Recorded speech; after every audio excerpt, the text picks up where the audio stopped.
ஆண்டவராக இயேசு கிறிஸ்துவின் நாமத்திலே உங்கள் யாவரையும் வாழ்த்துகிறேன், வரவேற்கிறேன். நாம் கர்த்தருடைய வார்த்தைக்கு நேராக கடந்து போகலாம். கடந்த வாரத்திலே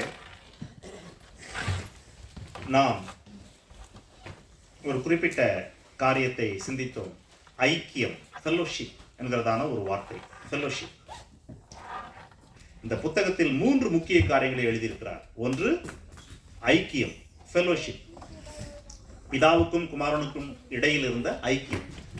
அந்த ஐக்கியத்தின் வழியாக குமாரனுக்கும் அப்போஸ்தலர்களுக்கும் உருவான ஐக்கியம். அந்த ஐக்கியத்தின் வழியாக அப்போஸ்தலர்களுக்கும் பிதாவுக்கும் உருவான ஐக்கியம். அதை கேட்கிற விசுவாசிக்கிற மக்களுக்கும் அப்போஸ்தலர்களுக்கும் இயேசுவுக்கும் பிதாவுக்கும் உருவான ஐக்கியம். இரண்டாவது ஜீவன். இயேசுவுக்குள் ஜீவன் இருந்தது, அந்த ஜீவன் மனிதர்களுக்கு ஒளியாயிருந்தது என்று சொல்லி, அந்த ஜீவனை மனிதன் எப்படி பெற்றுக்கொள்ள முடியும், அது யாருக்குள் வரும் என்கிற காரியம். மூன்றாவது அன்பு. கடவுள் அன்பாயிருக்கிறார், அன்பு இல்லாதவன் கடவுளை அறியான் என்று சொல்லி, கடவுளுடைய அன்பு இயேசுவின் வழியாக மனுக்குலத்திற்கு நீட்டப்பட்ட விதத்தையும், அதை விசுவாசித்து பெற்றுக்கொள்கிறவர்கள் அந்த அன்பை மற்றவர்களுக்கு பகிர்ந்து கொடுக்கிறார்கள். இன்றைக்கு சில புதிதாய் வந்திருப்பதனாலே அதனுடைய ஸ்மால் இன்ட்ரோடக்ஷன் தான் இது. ஆக நாம் கடந்த வாரத்தில் ஐக்கியம் என்கிற வார்த்தையை, ஃபெல்லோஷிப் என்கிற வார்த்தையை சிந்தித்தோம். அந்த ஐக்கியத்தை குறிப்பாக குடும்பத்தில் ஐக்கியம், fellowship in the context of family கடந்த வாரத்தில் நாம் கேட்டோம்.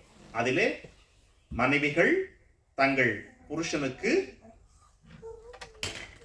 கீழ்ப்படிந்திருக்க வேண்டும், submissive with gentle and quiet spirit என்றும், அபிதமாய் இருக்கிற பெண்கள் கடவுளுடைய பார்வையில் விலையேற பெற்றவர்கள் என்றும், கடவுள் அதை விரும்புகிறார் என்றும், அபிதமான பெண்களில் ஒருவர் சாராள் என்று வேதம் காட்டினதையும் நாம் 1 பேதுரு புத்தகத்தில் பார்த்தோம் கடந்த வாரத்தில், 3ஆம் அதிகாரத்தில். இயேசு எப்படி தன் மீது பிதா வைத்த அதிகாரத்திற்கு கீழ்ப்படிந்திருந்தார், பாவமே செய்யவில்லை என்றாலும் கூட என்பதையும், அதே வண்ணமாக மனைவிகள் கணவனுக்கு கீழ்ப்படிய வேண்டும் என்றும், குடும்பத்தில் ஐக்கியம் நிலைத்திருப்பதற்கு புருஷர்கள் மனைவிகளில் அன்பு கூற வேண்டும், கசந்து கொள்ளக்கூடாது, அவர்கள் மீது கசப்பு வந்துவிடக் கூடாது குடும்பத்தில் என்றும், இந்த 2 காரியங்களையும், கசப்பு ஏன் வருகிறது என்கிற காரியத்தையும் நாம் பார்த்தோம்.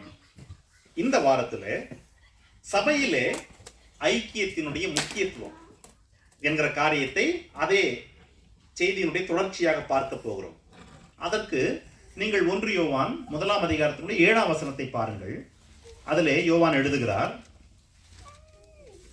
If we walk in the light as he himself, we have fellowship with one another.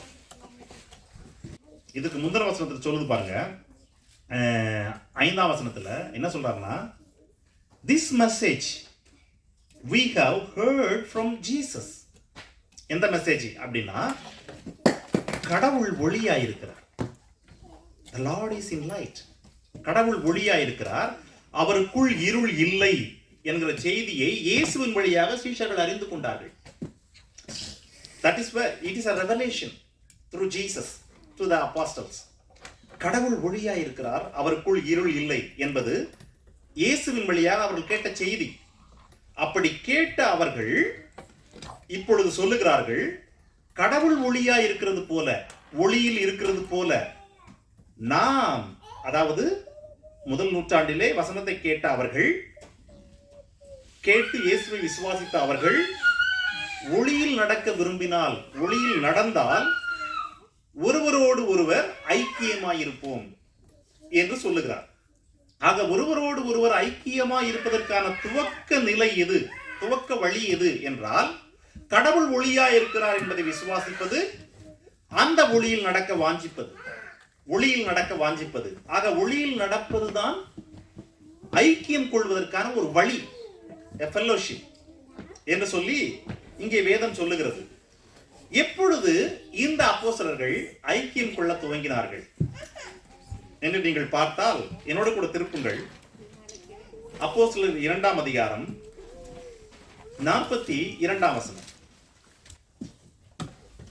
அவர்கள் அப்போஸ்தலருடைய உபதேசத்திலும் அந்யோன்யத்திலும் அப்பம் புட்குதலிலும் ஜெபம் பண்ணுதலிலும் உறுதியாய் தரித்திருந்தார்கள். இந்த அந்யோன்யம் என்கிறதான வார்த்தை தான் ஐக்கியம், ஃபெல்லோஷிப் என்று ஆங்கிலம் சொல்லுகிறது, ஆங்கில வசனம் சொல்லுகிறது. அவர்களுக்குள் ஒரு ஐக்கியம் இருந்ததாம். எப்போ அது தூங்குச்சு? Immediate after they were filled with the Holy Spirit. அவர்கள் பரிசுத்த ஆவியினால் நிரப்பப்பட்ட உடன் the first thing happened in their life was they seek to have fellowship. அவர்கள் ஒருவருக்கு ஒருவர் நட்பு உறவில் ஐக்கியத்தில் இருக்க துவங்கினார்கள். அது வரைக்கும் அப்போ எப்படி இருந்தாங்க அவங்க என்றால் அவர்களுக்குள் ஐக்கியம் இல்லை. They were not have fellowship, but they are all in one. அவர்கள் அத்தனை பேரும் இயேசுவோடு இருந்தவர்கள். இயேசு 3.5 ஆண்டுகள் எங்கெல்லாம் போனாரோ அங்கெல்லாம் போனவங்க. அவர் செய்த அற்புதத்தை எல்லாம் பார்த்தவர்கள். ஆனால் they don't have fellowship between each other. அவர்களுக்குள் ஐக்கியம் இல்லை. அவர்களுக்குள் ஐக்கியம் இல்லை. If you see gospel books, அங்கே யார் பெரியவன் நமக்குள் என்று சண்டை போடுகிறார்கள் அவர்கள். இயேசு தன்னுடைய மரணத்தை குறித்து அறிவிக்கிறார். அதை கேட்டு அவர்கள் நடந்து போகும்போது அவர்களுக்குள் பேசிக் கொள்கிறார்கள், நம்மில் யார் பெரியவன் என்று. அதுதான் அவர்களுடைய உண்மையான நிலை.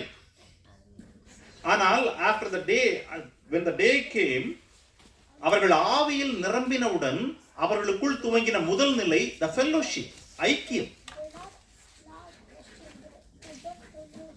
ஐக்கியம். இந்த 12 சீஷர்களை மட்டும் நான் சொல்லல. அதற்கு முந்தின வசனம் சொல்லுது, ஏறக்குறைய 3000 பேர் அன்றைக்கு ஞானஸ்நானம் பெற்றார்கள் எனும் பட்சத்தில், அதற்கு முந்தின வசனத்துல பேதுரு சொல்றாரு, நீங்கள் மனம் திரும்பி ஒவ்வொருவனும் பாவ மன்னிப்புக்கு என்று இயேசுவின் நாமத்தினாலே ஞானஸ்நானம் எடுத்துக்கொள்ளுங்கள், உங்கள் பாவங்கள் மன்னிக்கப்படும், பரிசுத்த ஆவியின் அபிஷேகத்தை நீங்கள் பெறுவீர்கள், பரிசுத்த ஆவியின் வரத்தை பெறுவீர்கள் என்று சொல்லுகிறார். ஆக 3000 பேர் ஞானஸ்நானம் எடுத்தார்கள் எனும் போது, எடுத்தவுடன் அவர்கள் என்ன பெற்றிருக்க வேண்டும்? பாவ மன்னிப்பு, அதே வேளையில் ஆவியின் வரம், அதாவது ஆவியின் அபிஷேகம். சோ இப்படி அவர்கள் பெற்றுக்கொண்டவுடன் தான் இவர்கள் அத்தனை பேரும் they started to seek fellowship. அப்போ அவர்கள், this was the immediate result of being filled with the Holy Spirit. இதுதான் அவர்கள் ஆவியில் நிறைந்ததனுடைய முதல் வெளிப்பாடு. This is the first place in Bible it says fellowship. Fellowship என்ற வார்த்தையினுடைய கிரீக், புதிய ஏற்பாடு கிரீக்ல தான் எழுதப்பட்டுச்சு. கிரீக் வேர்டு கொனோனியா, கொய்னோனியா என்கிற வார்டு. கொய்னோனியா என்கிற கிரீக் வேர்டினுடைய உண்மையான அர்த்தம் என்ன ஆங்கிலத்தில் என்ன? Sharing together, sharing together. அவர்கள் ஐக்கியத்தில் இருந்தாங்கல்ல, they started to share together. அதனாலதான் வீடுகளை, நிலத்தை, ஆஸ்திகளை உடையவன் விற்று கொண்டு வந்து பாதத்துல வச்சாங்க. உணவு இல்ல, உடை இல்ல, விற்று கொண்டு வந்து வச்சாங்க. Because its fellowship started there, they started to share together. இந்த ஐக்கியம் பரிசுத்த ஆவியினால் தான் உருவாச்சு. பிரியமானவர்களே, I want to ask you one question. இந்த TCFC சபையினுடைய சபைக்குள் உங்கள் ஒவ்வொருவருக்கு இடையில் இருக்க ஐக்கியம் எப்படி இருக்கிறது? How much you value this fellowship? How much you value? Ask yourself. How much you value? Fellowship is very important.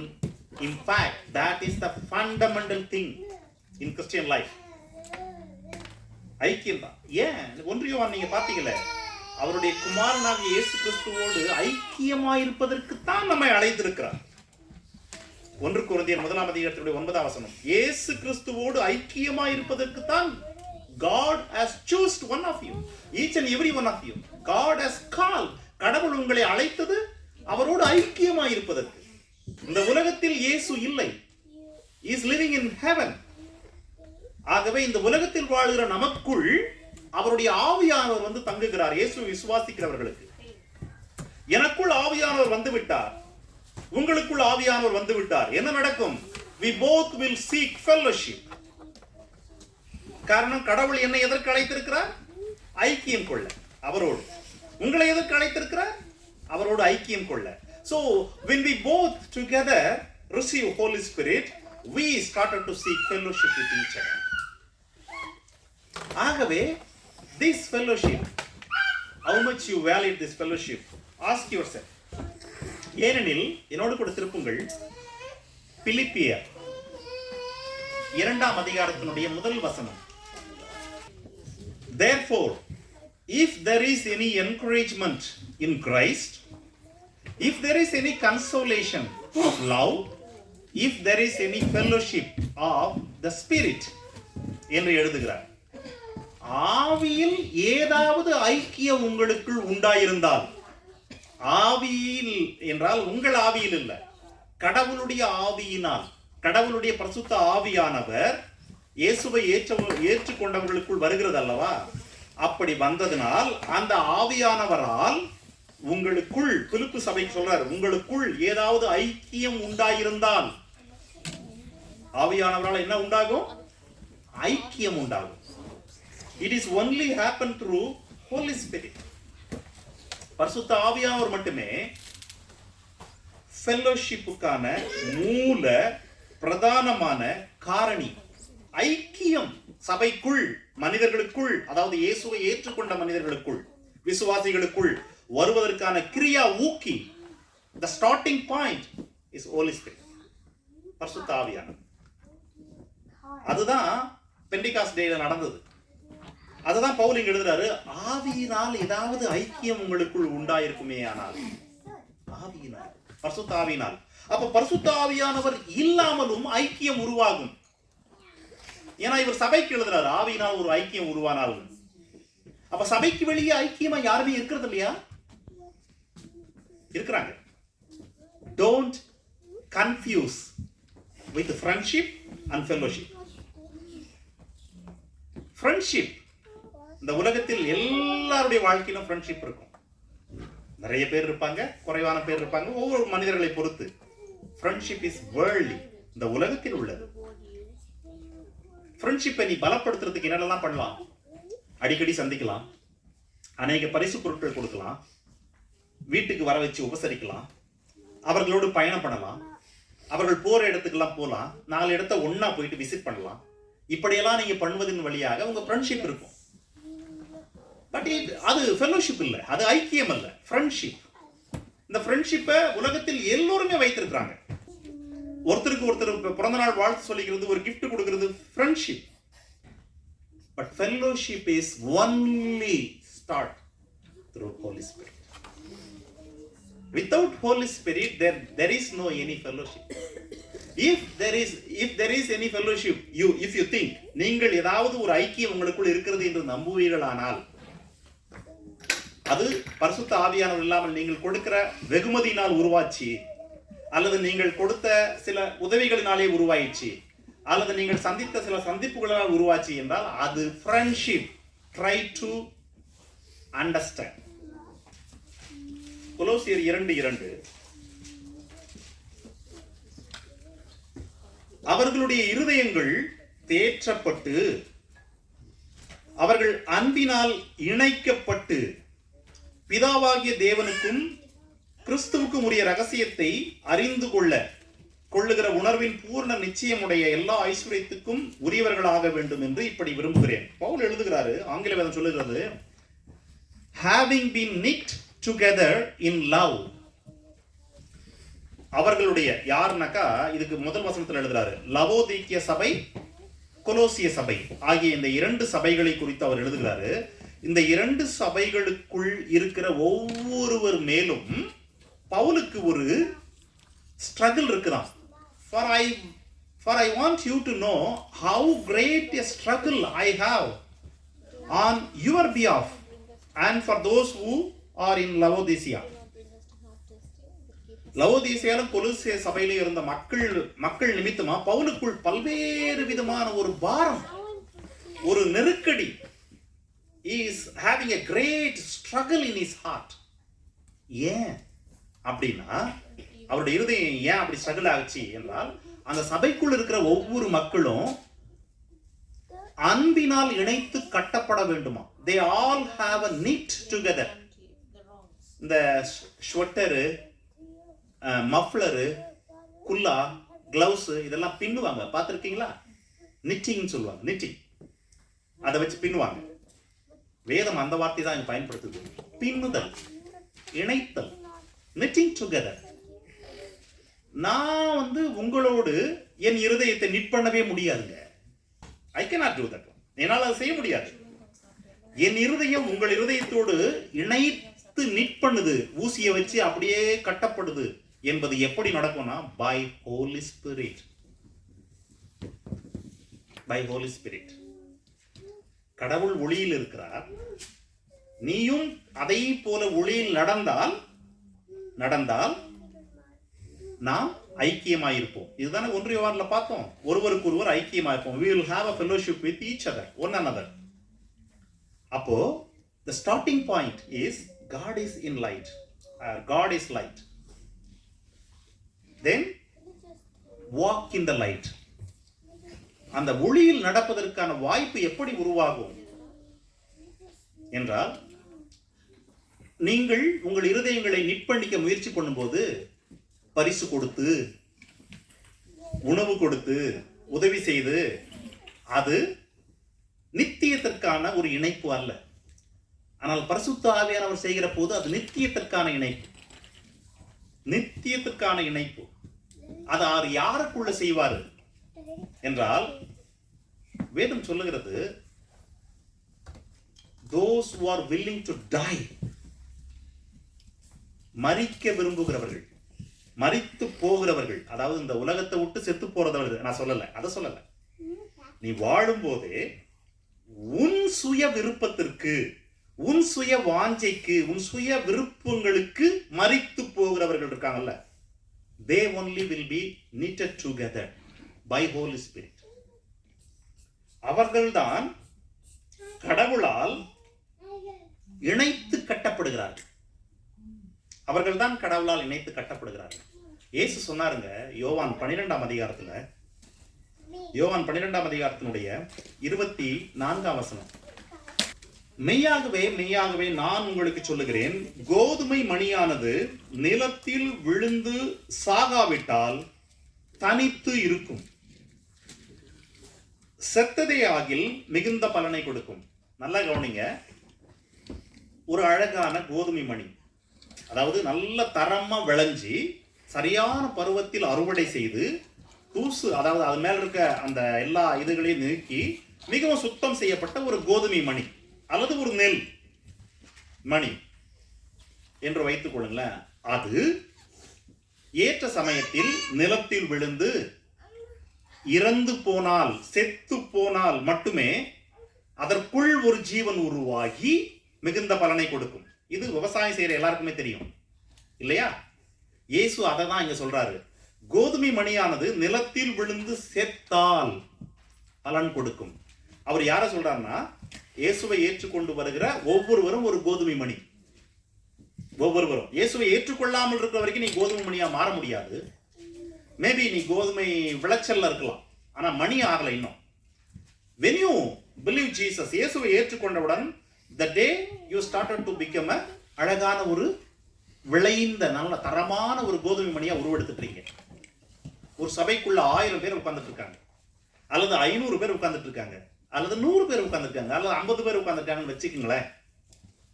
அத்தனை பேருமே இயேசுவை ஏற்றுக்கொண்டவர்கள், இயேசுவை விசுவாசிக்கிறார்கள் எனும் பட்சத்தில் அத்தனை கோதுமை மணிகள் உட்கார்ந்துட்டு இருக்கு. அத்தனை கோதுமை மணிகள் உட்கார்ந்துட்டு இருக்கு. நிறைய கோதுமை மணி அழகான ஒரு கண்ணாடி குடுவையில போட்டு உங்க வீட்டுல இருக்க அல்மாரியில ஒரு டிஸ்பிளே பண்ணி வைங்க. ரொம்ப முத்துனது, தரமா இருக்கிறது, பார்க்க அழகா இருக்கு. என்ன பிரயோஜனம்? ஒன்லி நீ ஷோகேஸ்ல வச்சு காட்டலாம், அவ்வளவுதான். மற்ற எந்த நன்மையும் கிடையாது. தி சேம் வே ஒவ்வொரு கோதுமை மணியும் இயேசுவை ஏற்றுக்கொண்ட கோதுமை மணியா சபைக்குள்ள உட்கார்ந்து இருக்குது. ஆனா அந்த எந்த கோதுமை மணியும் செத்து போகல.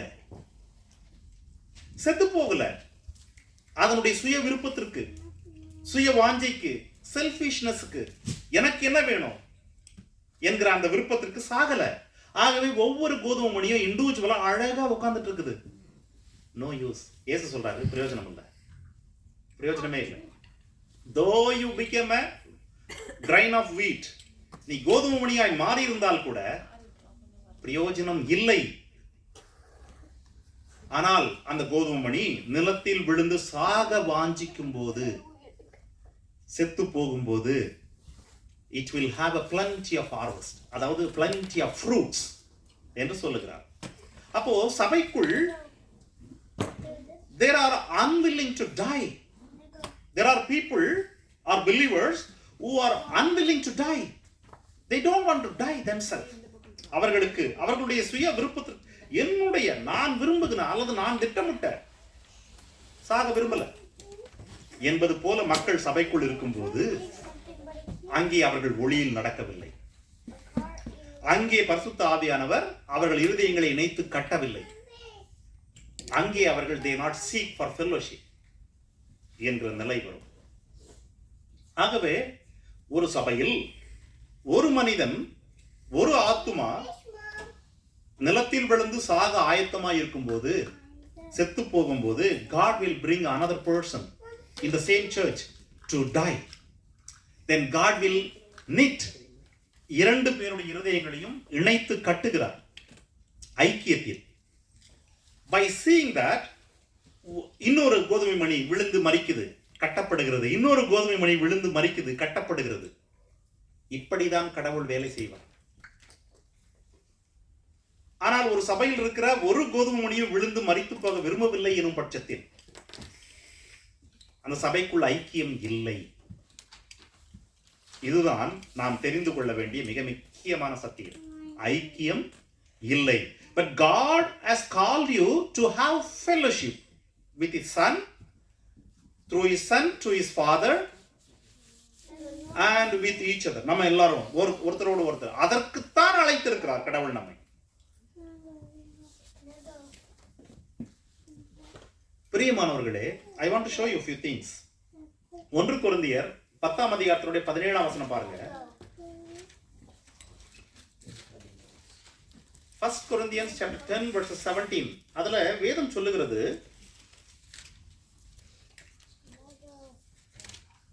திருவிருந்திலே நாம் பங்கெடுக்கிறோம் இல்லையா சபையில, ராபோஜனம், கர்த்தருடைய பந்தி. அதுல பங்கெடுக்கும் போது ஒரே ஒரு அப்பத்தை அனைவரும் பிட்டு பகிர்ந்து கொள்கிறார்கள் பங்கெடுக்கிறவர்கள் எல்லோரும். காரணம் என்ன என்றால், அந்த அப்பம் இயேசு கிறிஸ்து.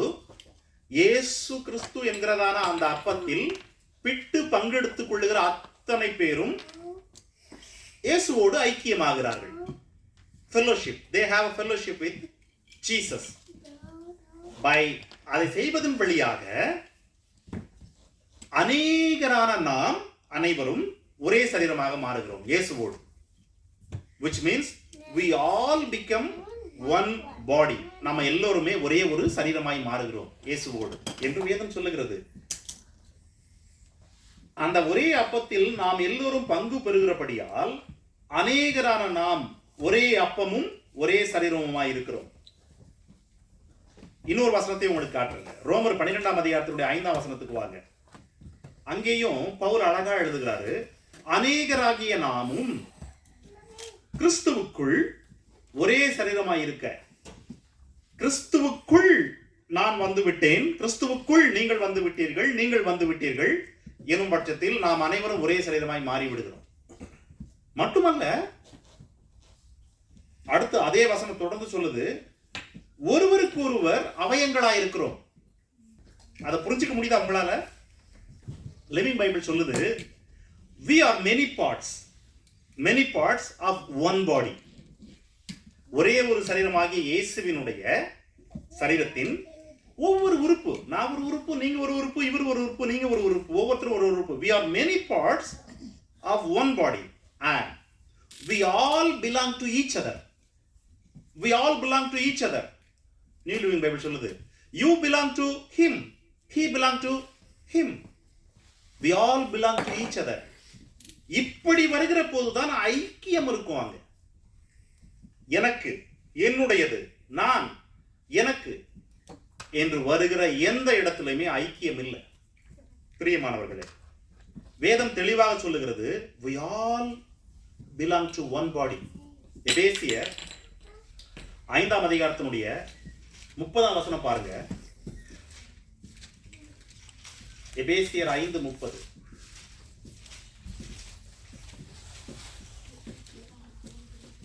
நாம் அவருடைய இயேசுவினுடைய சரீரத்தின் அவயவங்கள், உறுப்புகளாகவும் அவருடைய மாம்சத்திற்கும் அவருடைய எலும்புகளுக்கும் உரியவர்களாயும் இருக்கிறோம். கவனிச்சிங்களா? இயேசுவினுடைய சரீரத்தின் உறுப்புகள் நாம். இயேசுவின் சரீரத்தில் இந்த சகோதரி வந்துட்டாங்க எனும்போது, இயேசுவின் சரீரத்தில் இந்த சகோதரர் வந்து விட்டார் எனும்போது, நாம் அனைவரும் ஒரே சரீரத்தினுடைய உறுப்பு, ஒரே சரீரத்தினுடைய உறுப்பு. அப்போ ஒரே சரீரத்தினுடைய உறுப்பாய் நீ மாறுவதற்கான வழி எங்கே துவங்குகிறது என்றால், when you start to believe Jesus and when you நீ எப்பொழுது ஒளியில் நடக்க வாஞ்சிக்கிறாயோ மட்டுமல்ல, எப்பொழுது கோதுமை மணியாகி நீ தரையில் விழுந்து, நிலத்தில் விழுந்து செத்து போக உன்னை ஒப்பு கொடுக்கிறாயோ, அப்பொழுது பரிசுத்த ஆவியானவர் உங்களுக்குள் வந்து வாழ்க்கையை புதுப்பிக்கிறார். யோவான் 1ஆம் அதிகாரத்தினுடைய 4ஆம் வசனம் சொல்லுது, அவருக்குள் ஜீவன் இருந்தது. யாருக்குள்? இயேசுவுக்குள். அவருக்குள் ஜீவன் இருந்தது.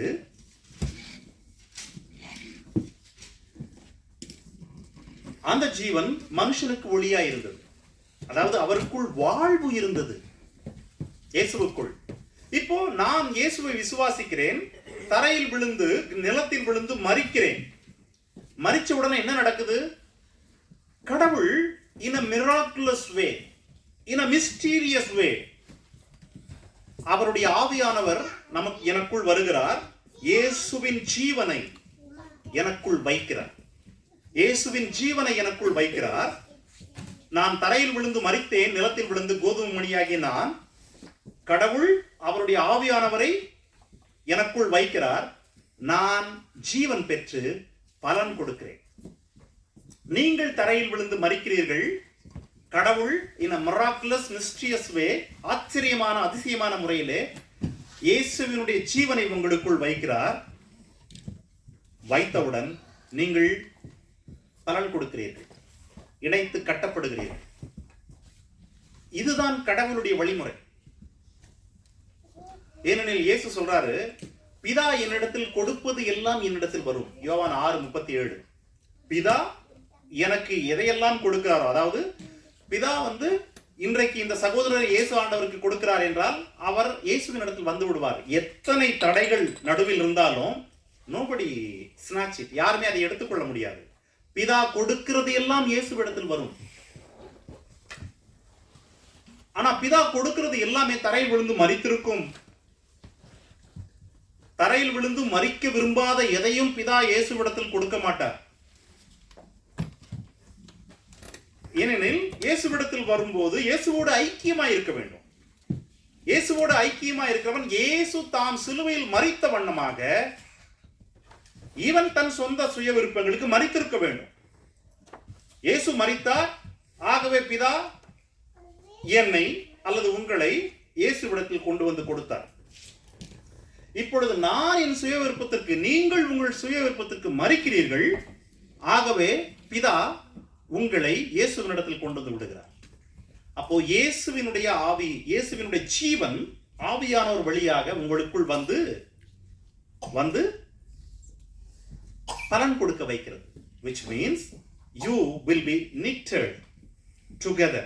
நீங்கள் இணைத்து கட்டப்படுகிறீர்கள் சபையில் இருக்கிற அல்லது உங்களைப் போலவே இருக்கிற இன்னொருவரோடு இணைத்து கட்டப்படுகிறீர்கள். பிரியமானவர்களே, இன்றைக்கு உலகம் முழுவதும் இருக்கிற சபைகளினுடைய ஒரு மிகப்பெரிய பிரச்சனை என்ன என்றால் lack of fellowship. சபைக்குள் ஐக்கியம் இல்லை, சபைகளுக்குள் ஐக்கியம் இல்லை. ஆனா சபைகளுக்குள் ஃப்ரெண்ட்ஷிப் இருக்குது. சபைகளுக்குள் ஃப்ரெண்ட்ஷிப் இருக்குது எல்லா இடத்துலயுமே. சபைக்குள் மட்டும் இல்லைங்க, சபைக்கு வெளியவும் மற்ற மக்கள் ஃப்ரெண்ட்ஷிப்ல தான் இருக்கிறாங்க. ஆனா சபைக்குள் ஐக்கியம் இல்லை. ஐக்கியம் இல்லை. That is a major problem in the today's Christianity. ஐக்கியம் இல்லை. ஏன் என்றால் ஒவ்வொரு கோதுமை மணியும் தான் அழகா இருக்கணும், தான் மட்டும் நல்லா இருக்கணும் என்று விரும்புது. ஒவ்வொரு கோதுமை மணியும் அது அழகா தான் இருக்கும். ஏன்னா செத்து போகும்போது தான் அதனுடைய அழகான மேனி மாறி வேறொரு மேனி வருது. ஒரு கோதுமை மணிக்கு செத்து போன ஒண்ணுதான், ஆனா சாகிற வரைக்கும் அது அழகா தான் இருக்கும். ஆக ஒவ்வொருவரும் தான் தன்னுடையது என்று தன்னை சிரமப்படுத்திக்க விரும்பல. I don't want to be in the put me in the such situation. நான் போய் கஷ்டப்பட விரும்பல. சபையில் இருக்க ஒருத்தரை வீட்டுக்கு கூப்பிடணும் என்றால் என்ன? உழைக்கணும், வீட்டை சுத்தப்படுத்தணும், வீட்டில் உணவு ஆயத்தப்படுத்தணும், உன் நேரத்தை அவர்களோட செலவுப்படுத்தணும். I don't want to do that one. என்னால் அது முடியாது. நீ இன்னும் மறிக்க விரும்பல, நீ இன்னும் மறிக்க ஆயத்தமாகல. அன்பு சகோதர சகோதரிகளே, நீ மறிக்க ஆயத்தமாகல. You cannot seek fellowship. உன்னால் முடியாது unless you die. நீ மரித்தால் மட்டும்தான் கடவுள் ஆச்சரியமான அதிசயமான முறையிலே தன் ஆவியானவரை உனக்குள், கிறிஸ்துவின் வாழ்வை உனக்குள் வைப்பார், உன்னை இணைத்து கட்டுவார். பரிசுத்த ஆவியானவர் பெந்தேகோஸ்து நாள்ல பொழிஞ்சவன் என்ன நடந்துச்சு?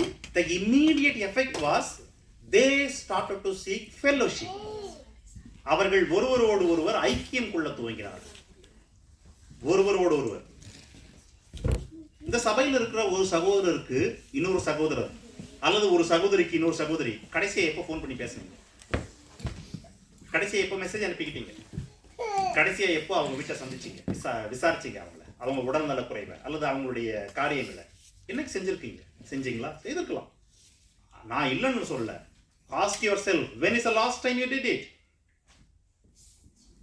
By asking that question, you come to know whether you are knitted together by the Holy Spirit. நீ பரிசுத்த ஆவியினால் இணைத்து கட்டப்பட்டிருக்கிறாயா?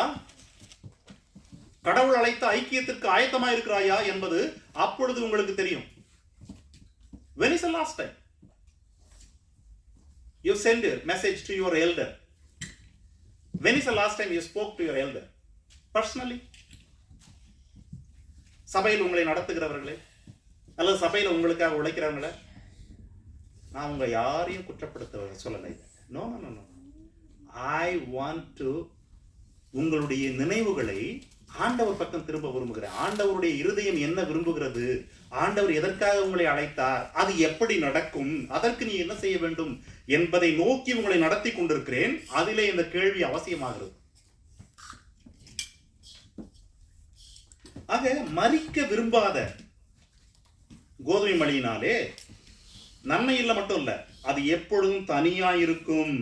It remains alone. வேதம் அப்படிதான் சொல்லுது. அது மரிக்க விரும்பாத அந்த கோதுமை மணி பத்தி 12:24-5 இட் ரிமைன்ஸ் அலோன். மரிக்க விரும்பாத கோதுமை மணி எப்படி இருக்குமா? It remains alone. அலோனா இருக்கிற ஒரு கோதுமை மணி இருக்குல்ல, அதுக்கு பெரிய டிஸ்டர்பன்ஸே இருக்காதுங்க. செலவு ஆகாது, அழுக்கு ஆகாது, ஒண்ணுமே ஆகாது. Because it is alone. Alone. ஆனால் if in a church there are two people willing to die, then Holy Spirit works knitting them. One by ஒன்னா கடவுள் அப்படி கொண்டு வருவார். பிரியமானவர்களே, யாரு என்னோடு ஐக்கியமா இருக்க போறாங்க என்பதை நீ தேட வேண்டியதே இல்லை. You don't need to seek. யாரது என்று நீ தேட வேண்டிய அவசியம் இல்லை. அன்பு சகோதரர், தேவனுடைய ஊழியக்காரர் சக்கரையா பூனன் சொல்லுவார் அவருடைய ஊழியத்தில், அவருடைய செய்திகள்ல என்ன சொல்லுவார்னா, உன்னை போலவே கடவுள் மீது வாஞ்சை உள்ள அல்லது கடவுளை தேடுகிற அல்லது நிலத்தில் விழுந்து மரிக்க விரும்புகிற ஒரு விசுவாசியை நீ தேடாத. இந்த சபைக்குள்ள ஐக்கியம் இருக்கணும் என்பது செய்தியினுடைய நோக்கம். உங்களுக்குள் ஐக்கியம் இருக்கணும், செய்தியினுடைய நோக்கம். அதற்கு நீ யாரோடு ஐக்கியமாவது, ஒருவேளை இவங்களா இருப்பாங்களோ அல்லது ஒருவேளை இவங்களா இருப்பாங்களோ, இவங்க ஒருவேளை இந்த சபைக்கு வந்தா அவங்களோட ஐக்கியம் கொள்ள நல்லா இருக்கும்ல என்பது போல நீ தேடாத. If you are wholehearted, if you are believe in Jesus and if you wanted to walk in the light, like Jesus is in the light, நீ தரையில் விழுந்து மரிச்சுப்போ. அது மட்டும் தான் நீ செய்யணும். நிலத்தில் விழுந்து செத்துப்போ, அதை மட்டும் தான் நீ செய்யணும். நீ அப்படி செய்கிற போது கடவுள் நிலத்தில் விழுந்து மரித்து போக விருப்பமாய் இருக்கிற இன்னொருவரை எழுப்புவார், அங்கே கொண்டு வருவார். ஏற்கனவே இருக்கிறவர்கள் மரித்து போய் இருந்தா அவர்களை இணைப்பார், இல்லையெனில் மரித்து போக ஆயத்தமா இருக்கிறவர்களை கொண்டு வருவார். உங்களைப் போலவே ஒளியில் நடக்க வாஞ்சிக்கிற, மரித்து போக விரும்புகிற ஒருவரை கொண்டு வருவார். God will start to knit together, இணைத்து கட்டுவார். ஆக நீ தேடுவது எப்படி இருக்கும் என்றால், சாக்சோனன் சொல்றாரு, ஒரு பெரிய வக்கியல் போர்ல, வக்கிய போர், ஒரு பெரிய வக்கிய போர் இருக்குல்ல, அதுக்குள்ள விழுந்து போன ஒரு குண்டூசியை தேடுவது போலையும். ஒரு பெரிய வக்கிய போர்ல விழுந்து போன ஒரு குண்டூசிய நீ தேடுவதற்கு உனக்கு எத்தனை வருடங்கள் ஆகும்? எத்தனை வருடங்கள் ஆகும்? You cannot find the person. விழுந்து மரித்து போக விருப்பமா இருக்கிறவர்களை நீ தேடி கண்டுபிடிக்க முடியாது. அது வக்கிய போருக்குள்ள ஒரு குண்டூசியை தேடுறது போல. But if you willing to die, நிலத்தில் விழுந்து மரிக்க, டை செத்து போகிறது நினைக்காதீங்க. நிலத்தில் விழுந்து மரிக்க விரும்புகிற ஒரு கோதுமை மணியா நீ மாறுகிற போது, I told you no, இயேசுவினுடைய வாழ்க்கை உங்களுக்குள் வருகிறதுன்னு. அது the life of Jesus will become a magnet, a big magnet, ஒரு பெரிய காந்தம். வக்கிய போர்ல விழுந்துருச்சு, ஒரு போரா நீங்க விலக்கி குண்டூசியை தேடுறீங்க, முடியாது. பட் ஜஸ்ட் இமேஜின், ஒரு மிகப்பெரிய பவர்ஃபுல் மேக்னெட் உங்கள்கிட்ட இருந்துச்சுன்னா, அந்த மேக்னெட்டை நீங்க வக்கிய போர்ல வச்ச உடனே, அதாவது மிகப்பெரிய பவர்ஃபுல், தென் அந்த குண்டூசியை அந்த மேக்னெட் கொண்டு வந்துடும் இல்லையா? அதுதான் சாக்சோனன் சொல்றாரு, நீ தேடாத, நீ நிலத்தில் விழுந்து மரிச்சு போ. நீ மரிச்சு போனீன்னா இயேசுவினுடைய வாழ்க்கை உனக்குள் வரும்.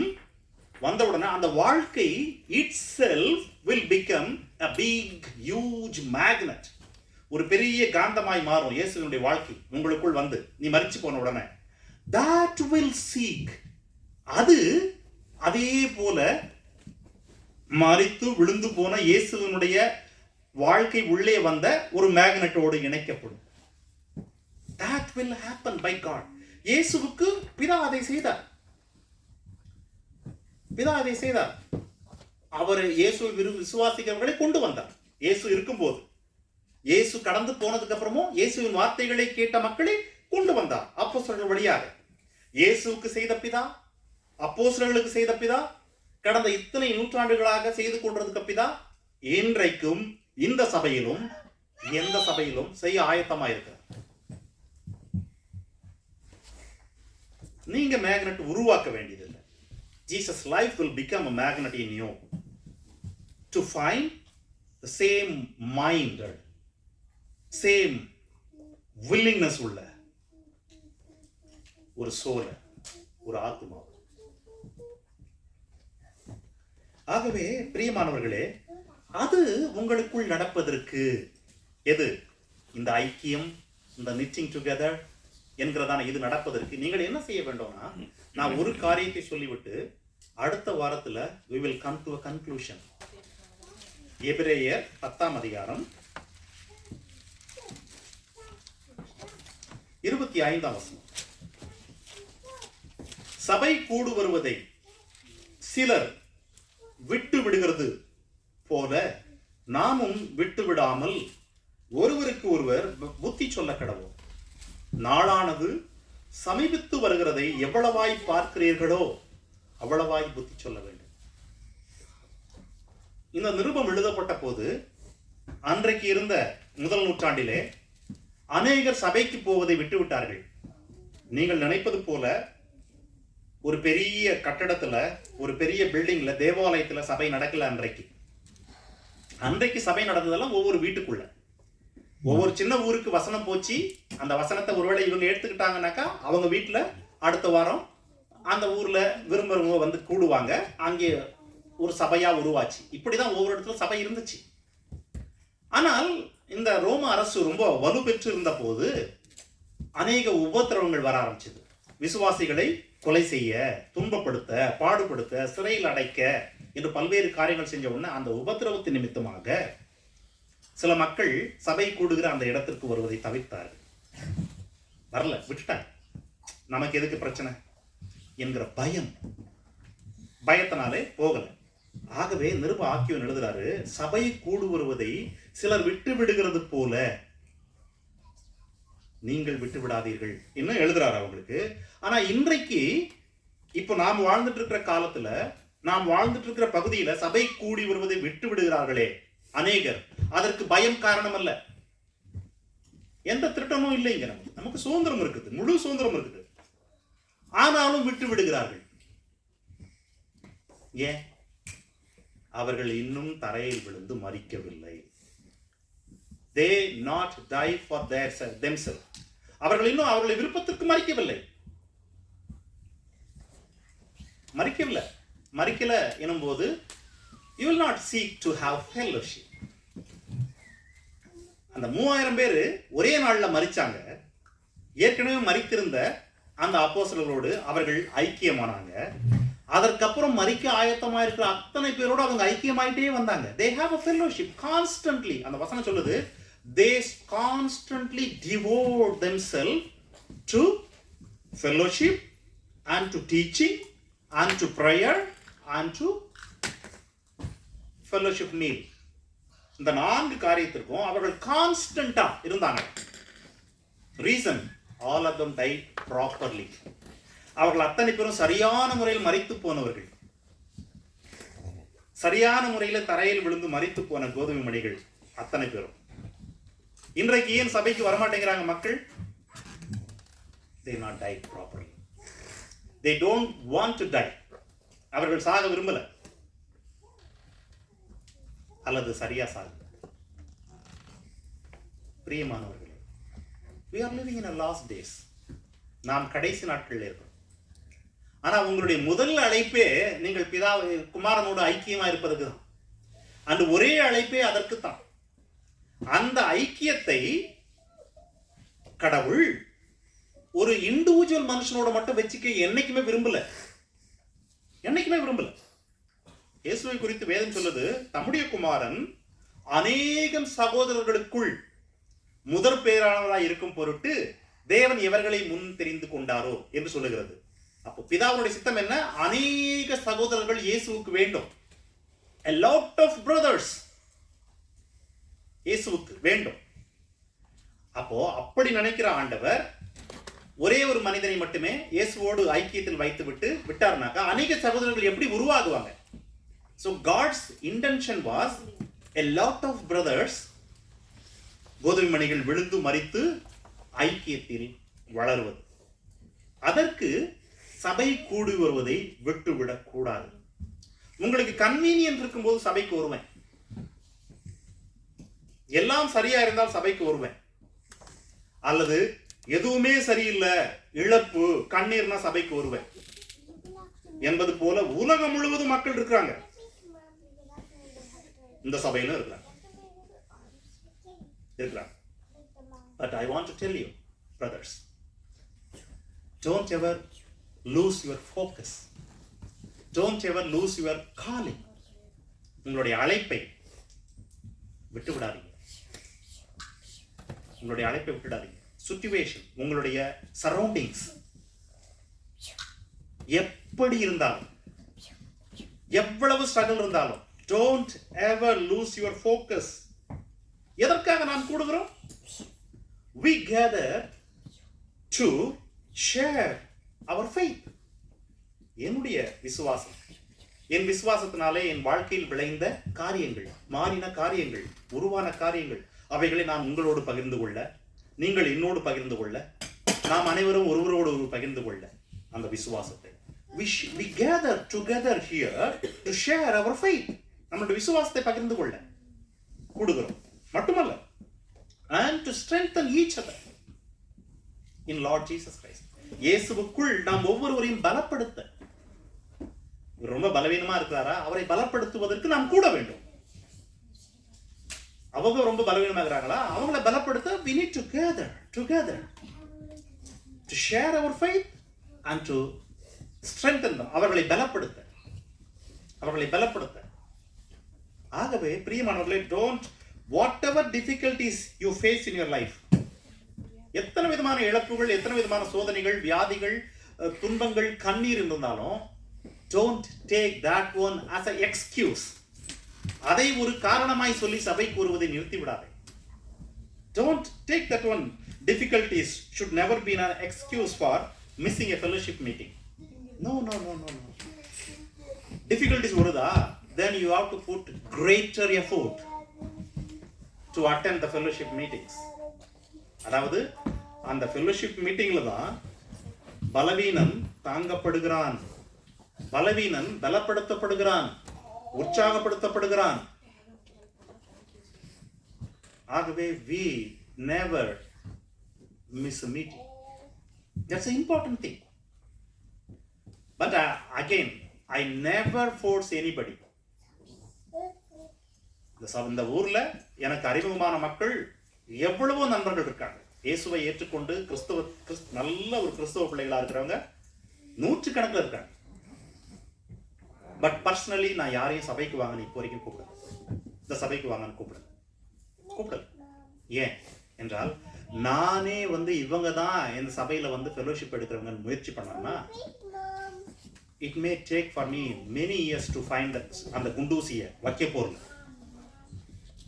If I am dying properly, சரியான முறையில் மரிச்சு இயேசுவினுடைய வாழ்க்கை எனக்குள் அது ஒரு பெரிய பவர்ஃபுல் மேக்னெட்டா உருவாச்சுன்னா that will find அந்த குண்டூசியை.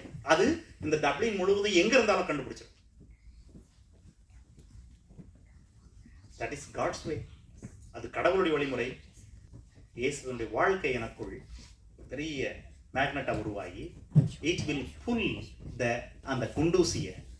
எவ்வளவு பெரிய வக்கிய போர் வந்தாலும், டப்ளின் ஒரு வக்கிய போரை வச்சுங்க, அங்க ஒண்ணு இருக்குது குண்டூசி, it will bring it. I want you, each and every one of you, to become a magnet like Jesus. இயேசுவினுடைய வாழ்க்கை இருக்கிறதான ஒரு மேக்னெட். அதற்கு நீங்கள் மரித்தால் மட்டுமே ஆண்டவர் மிஸ்டீரியஸ் வேல அந்த வாழ்க்கையை உங்களுக்குள் வைத்து ஜீவன் கொடுக்கிறார். அதற்கு நீங்கள் ஒளியில் நடக்க விரும்ப வேண்டும்.